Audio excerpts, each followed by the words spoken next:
request Dr. Nirmal Mani Adhikari. He is a prominent author and communication theorist who is internationally acclaimed for construct and development of Sadharanikaran model of communication and the Sansar Yoga theory. His doctoral and postdoctoral research are interdisciplinary works on communication theory and Hinduism. Dr. Adhikari's Sadharanikaran model of communication is included in curricula of and taught in several universities across the world. Currently, Dr. Adhikari is associate professor and head of the Department of Language and Mass Communication in Kathmandu University. He is also the chairperson of Media Studies Subject Committee and the chief editor of the Bodhi, an interdisciplinary journal. Dr. Adhikari is a founder president of Zaro Kilo Mahabhiyan, a movement that is largely credited for Nepal-centric reawakening in Nepal. Dr. Adhikari, author and editor of more than 60 published books, including Theory and Practice of Communication, Bharat Muni, and Sansar Sadharanikaran, Communication Theorization. As many as 80 research articles written by him have been published in journal and anthology from across the world. He has contributed several articles and thematic videos on philosophy and theory. Thank you, sir. I would like to request Dr. Nirmal Mani Adhikari to speak on the subjects and considering the time limits of today's program. धन्यवाद. Namaha Savabhya Savapatibhyascha. First of all, I would like to appreciate Dr. Harichandra Kamali and the entire team of Gita for Life for organizing this event in collaboration with Learning Planet Institute and UNESCO. In fact, it is always good to have a chance to listen, speak, or talk about Gita as outlined in Srimad Bhagavad Gita 18th chapter verses 68 to 71. I'm not going to repeat that. So I extend my greetings to all of the listeners here, and as per our discussion, the topic given to me was enhancing strong institutions, teachings from Gita. So let's swiftly go to that. Okay, of the Sustainable Development Goals, the goal 16 is focused on peace, justice, and strong institutions. It aims to promote just, peaceful, and inclusive societies. To quote, Goal 16 is about promoting peaceful and inclusive societies, providing access to justice for all, and building effective, accountable, and inclusive institutions at all levels. So again, Goal 16 aligns with the broader human rights framework by promoting societies that respect and uphold individual rights, as well as the right to privacy, freedom of expression, and access to information. So enhancing strong institutions is an instrumental aspect to ensure the attainment of the Goal 16. This presentation is an attempt to explore the worldview of Gita in order to take insights for enhancing strong institutions. So I have tried to view Gita in Hindu milieu. Gita has been read by so many people. There are so many Vashyas, Tikas, so many independent works on it, and people have come up with unique point of views. Here I am presenting my view. That may be in congruence with your view, or it may not be. So Hinduism is characterized by the vast number and diverse approaches of Hindu religious philosophical texts, the discourses of different schools of philosophy, the existence of different sects and cults, and multiplicity of practices among the Hindus. So diversity is inherent to Hinduism. Hinduism should be viewed as the consummation of different Vedic and post-Vedic schools of thought. Obviously, it is rooted to the Veda, but it has incorporated so many things that come from post-Vedic sources. So from extreme spiritualism to extreme materialism, and as custom, rituals, and traditions that have acted and reacted upon each other, giving rise to a sense of oneness. There is diversity, but there is some sense of oneness. Okay, we are Hindus, like that. The philosophical foundation of Hinduism is based on both Vedic and post-Vedic schools of philosophy. It encompasses insights from the 6 classical mainstream philosophies, namely Samkhya, Yoga, Nyaya, Vaisheshika, Mimamsa, and Vedanta, as well as many latter-day schools of thought. In fact, Hinduism is still evolving due to its statodynamic nature, and a new wave of the spread of Hinduism across the globe can be observed. So the traditional Hindu families, they are not the only stakeholders in this regard. For many new generation Hindus, Srimad Bhagavad Gita, simply Gita, may be the primary resource to identify themselves as Hindus. Hinduism has vast resources, we discussed, but for many, Gita may be the primary resource. And there are many others who have been studying Gita, though they are not identifying themselves as Hindus. So talking about Gita is relevant in contemporary society. So if we go to the worldview of Gita, then in congruence with Hinduism, I see it builds on the very concept of patrata and adhikar bheda. Patrata is individuality, the existence, who I am, who you are, for what I am here, what I shall do, and what is the relationship with others, all these things. And adhikar bheda is all about like karma, bikarma, akarma, all rights, duties, all these things. And I have referred to insights from Gita 12th, 14th, 16th, and 18th chapters.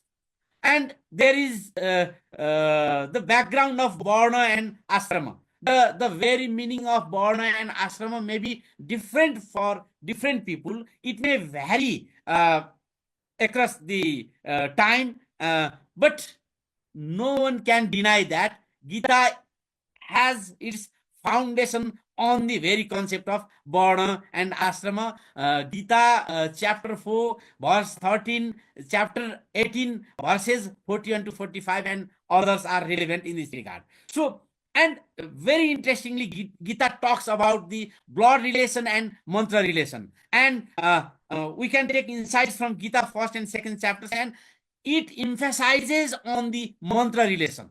So it doesn't have scope for ethnocentric identity politics. Rather, it is always goal-oriented, guided by the, let us say, mantra or the vision for what we want to achieve. So, and there is dynamics of individual, family, extended family, what is called kutumba in Sanskrit, society, state, and beyond.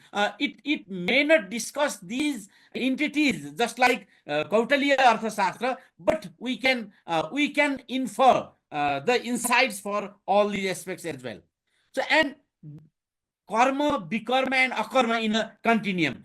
Gita chapter 4 verse 17 can be referred here. So we shall understand karma, we shall understand bikarma, we shall do karma, we shall refrain from bikarma, but while doing karma, we shall have the, let us say, mentality of akarma. So, and Gita, what Gita emphasizes most is triumph of dharma.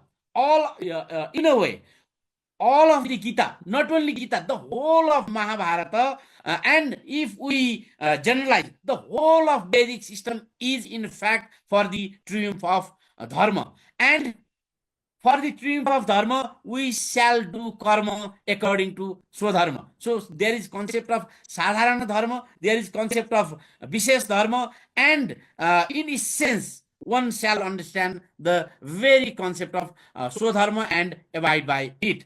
And in Hinduism, irrespective of all sects all philosophies, this is the common thing. 3 dimensions and 4 goals of human life. 3 dimensions of life means Adi Bhautika, Adi Daivika, and Adhyatmika. What is physical, what is mental, and what is spiritual, to make it easier to understand. And what we shall achieve? We shall achieve dharma, artha, kama, and moksha. Of them, dharma is the pre-qualification, and having dharma with us, then we shall be able to artha, kama, and moksha. So this is the basic, let us say, worldview of Srimad Bhagavad Gita, and what is the insight for the institutions. So approaching institutions the Gita way. So here we shall have critical understanding of different functions and dysfunctions of institutions. For instance, if the state itself is a function, if it is there, it fulfills certain requirements. So state was for justice. If we go to like Aitareya Brahmana, even in Buddhist texts, and it invites some inherent, let us say, wrong aspects as well. So we shall balance all these things. So it happens. So if an institution is for good of the people, then it is good. But sometimes to hold the power within the institution invites so many corruption. So employing the deontological approach to evaluate any institution is Gita's essence. So you are not teleological. Your means are not justified by the end. If you achieve something good, but you have utilized some wrong means, then it will be adharma according to Gita. So doing karma, but doing the dharmic karma, karma according to the broader principle of dharma. So this is the essence of Gita, and I have referred to some chapters and the verses relevant to this. So this deontological approach, this approach fueled by dharma, guided by dharma, shall be always considered while approaching institutions from the perspective of Gita. So for me, how stronger institutions shall be there is dependent on the broader understanding of dharma, and the broader understanding of dharma is always related to patrata and adhikar veda. Like individuals, even in the modern legal system, institutions are individuals. Institutions are persons. They also can enjoy all the rights, and they are responsible for all the duties of any, let us say, individual human being. So this is considered in Gita as well. So institutions have patrata, and relevance of Gita, chapter 12 verses 13 to 20, chapter 14 verses 22 to 25. Also the concept of Daivi Sampada, divine nature. Like individuals are divine nature, and contrary to that, institutions also may be of Daivi Sampad or contrary to this, as envisioned in Gita chapter 16, and Patrata as envisioned in Gita chapter 18 verses 51 to 53. So they are mentioned there for individuals, but that can be generalized to the institutions as well. And institutions have adhikar veda. From legal point of view as well, they have scope. How far they can go, what they can do, all are defined by laws. Like that, the inherent laws, inherent principles of dharma also does that. For instance, karya, kartabya akartabya continuum is envisioned in Gita chapter 16 verses 23 to 24.